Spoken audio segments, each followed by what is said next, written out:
तो भाई लोगों क्या हाल है। अब देखो डिज्नी प्लस डे पर मार्वल स्टूडियोज ने काफी सारे सुपर हीरो शोज की अनाउंसमेंट की है और कुछ शोज के छोटे से टीजर्स भी दिखाए हैं। अब जिस हिसाब से भाई साहब मार्वल अपना कंटेंट बढ़ा रहा है, पता नहीं ये क्या करके मानेगा। जितनी ज्यादा सुपर हीरो मूवीज कमाई कर रही है ना, उसे देखकर तो हर कोई सुपर हीरो मूवी ही बनाना चाहेगा। और ऐसा नहीं है कि सुपर हीरो मूवीज सिर्फ अमेरिका में ही ज्यादा पैसा कमाती है, बल्कि ऐसी फिल्में आजकल तो इंडिया में भी काफी अच्छा पैसा कमा लेती है। जैसे की इटर्नल्स अभी 20 से 30 करोड़ के बीच कमा चुकी है। और भाई डीसी की जोकर ने तो कमाल ही कर दिया था। फिल्म आर रेटेड थी और ऊपर से ये हिंदी में रिलीज भी नहीं हुई थी, फिर भी इसने हमारे यहाँ लगभग 60 से 70 करोड़ रुपए कमाए। और एंड गेम तो है ही नंबर 1 पर 373 करोड़ रुपए की कमाई के साथ। अब जब इंडिया में हॉलीवुड मूवीज इतना अच्छा पैसा कमा रही हैं, तो फिर अगर बॉलीवुड या साउथ इंडस्ट्री चाहे तो वो भी सुपर हीरो कंटेंट बनाकर अच्छा खासा पैसा कमा सकते हैं। तो फिर वो ऐसा करते क्यों नहीं, जबकि इंडिया में कॉमिक बुक सुपर हीरोज की भी कोई कमी नहीं है। तो फिर इन्होंने अभी तक कोई Indian comic book super hero पर मूवी क्यों नहीं बनाई। देखो इस बात को अच्छे से समझने के लिए कुछ पॉइंट्स के बारे में बात कर लेते हैं, जिनमें सबसे पहला पॉइंट आता है एक्सपेक्टेशंस। भाई साहब लोगों की एक्सपेक्टेशंस ना आजकल बहुत ज्यादा बढ़ चुकी हैं। और यार बढ़े भी क्यों ना, हमें कंटेंट ही हद से ज्यादा मिलने लगा है। और इतना ज्यादा कंटेंट होने की वजह से हम उसमें से सिर्फ वही चूज करते हैं जो कि सबसे बेस्ट हो, उसके विजुअल्स अच्छे हो, उसकी स्टोरी अच्छी हो, उसके एक्शन अच्छे हो, मतलब हर चीज एकदम बढ़िया हो ताकि उसे देखते हुए मजा आए। अब देखो शज़ैम और दी बैटमैन दोनों फिल्मों का ही बजट $100 मिलियन है। और इतने बजट वाली मूवीज को हॉलीवुड में एवरेज बजट वाली मूवीज माना जाता है। लेकिन अगर $100 million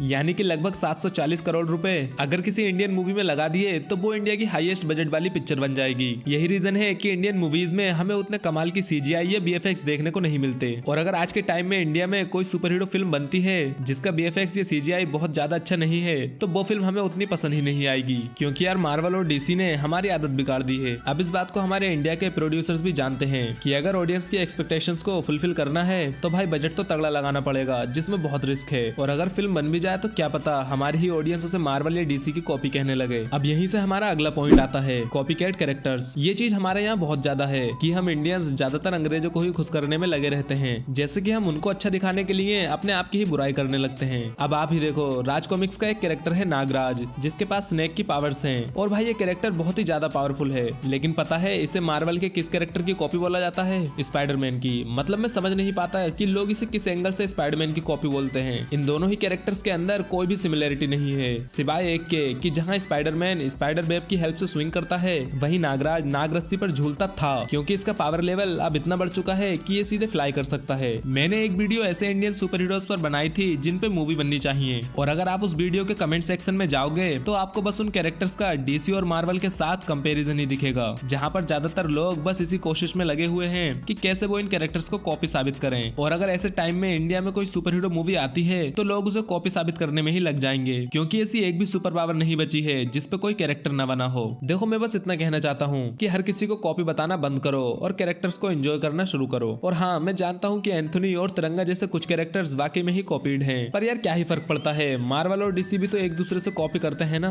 competition and fan boys. यहाँ पर एमसीयू है, डीसी यूनिवर्स है, फिर इमेज कॉमिक्स भी अपने स्पॉन, इनविंसिबल और किक-एस जैसे कैरेक्टर्स को लेकर लगा हुआ है। और सुपर हीरोज के क्रेज को देखते हुए कुछ ऐसी सुपर हीरो मूवीज भी बनाई जाती हैं जिनका कनेक्शन किसी भी कॉमिक बुक से नहीं होता। अब अगर टीवी सीरीज की बात करें तो यहाँ पर तो भाई डीसी ने अपना एक अलग ही यूनिवर्स बना रखा है, और आजकल तो एमसीयू भी वेब सीरीज पर ही उतर आया है। तो हाँ भाई, अगर इंडिया का भी सुपर हीरो मूवी बनाएगा भी तो उसके लिए कंपटीशन तो बहुत ज्यादा है। ऊपर से यहाँ पर फैन बॉयज भी हैं जिन्हें सिर्फ वही पसंद आता है जिसके वो फैंस हैं। जैसे कि मार्वल और डीसी के फैंस हमेशा आपस में लड़ते हैं, चाहे मार्वल कितनी भी अच्छी फिल्म क्यों न बना ले, पर डीसी के फैन बॉयज उसे गलत ही बताएंगे, क्योंकि उन्हें डीसी को बड़ा दिखाना है। और यही चीज मार्वल के फैन बॉयज डीसी के साथ भी करते हैं। और हाँ, मैं यहाँ पर फैंस की नहीं बल्कि फैन बॉयज की बात कर रहा हूँ। तो भाई ऐसे में अगर किसी इंडियन सुपर हीरो पर फिल्म बनती है तो ये फैन बॉयज उस पर कॉपी का ठप्पा तो लगा ही देंगे, क्योंकि उस कैरेक्टर के पास जो भी सुपर पावर्स होंगी वो पहले से ही किसी और कैरेक्टर के पास जरूर होंगी। ऑडियंस मूवी को किस टाइप का बनाया जा रहा है ये उसकी ऑडियंस पर डिपेंड करता है।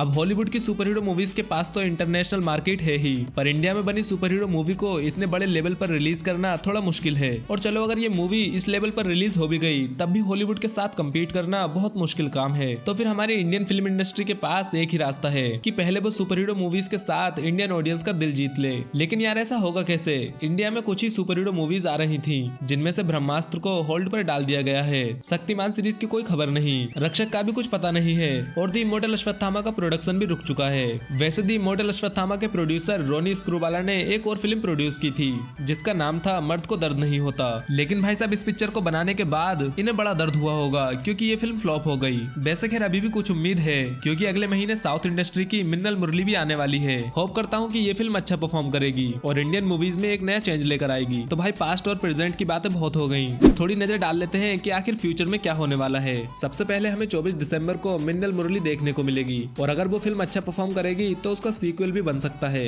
बाकी क्रिश 4 भी 2023 या 2024 में ही आएगी और बाकी कुछ मूवीज तो कैंसिल हो चुकी हैं। पर हाँ एक मूवी है जो मुझे लगता है कि इंडियन फिल्म इंडस्ट्री को काफी हद तक बदल के रख देगी और वो है हनुमान। और ऐसा मैं इसलिए कह रहा हूँ क्योंकि ये कोई स्टैंड अलोन मूवी नहीं है बल्कि अपने साथ ये इंडिया के first super hero movie universe की भी शुरुआत करेगी। तो हनुमान के मेकर्स ने इस यूनिवर्स के फ्यूचर के लिए कुछ तो प्लान करके रखा ही होगा, चाहे वो हनुमान का ही सीक्वल हो या फिर कोई नया कैरेक्टर अपनी मूवी से इस यूनिवर्स को ज्वाइन करे। अगर Indian comic book super heroes की बात करें तो भाई मैं आपको निराश तो नहीं करना चाहता, पर यार हाल फिलहाल में तो इंडिया में ऐसा कुछ भी नहीं होने वाला क्योंकि यार राज कॉमिक्स के कैरेक्टर्स पर मूवी बनाने के लिए बजट हॉलीवुड के लेवल का होना चाहिए, तभी ये लोग इन कैरेक्टर्स के साथ जस्टिफाई कर पाएंगे। वैसे मैंने ऐसे इंडियन सुपर हीरोज भी बताए हैं जिन पर इंडियन फिल्म इंडस्ट्री कम बजट के साथ भी मूवी बना सकती है, चाहो तो वो वीडियो आई बटन पर क्लिक करके देख लेना। अब मैं तो यही कहूंगा कि फिलहाल हमें Indian comic book super heroes पर फिल्म नहीं मिलने वाली। इंडियन सुपर हीरोज पर मूवी देखने के लिए हमें मिन्नल मुरली और हनुमान जैसी फिल्मों को सपोर्ट करना होगा क्योंकि साउथ इंडस्ट्री ही है जो कुछ डिफरेंट कर रही है और हो सकता है कि यही फ्यूचर में Indian comic book super heroes पर मूवी बनाए। तो भाई ये थे मेरे thoughts Indian comic book super heroes पर फिल्में न बनने को लेकर। आप किस कैरेक्टर पर फिल्म सबसे पहले देखना चाहते हो कमेंट्स में जरूर बता देना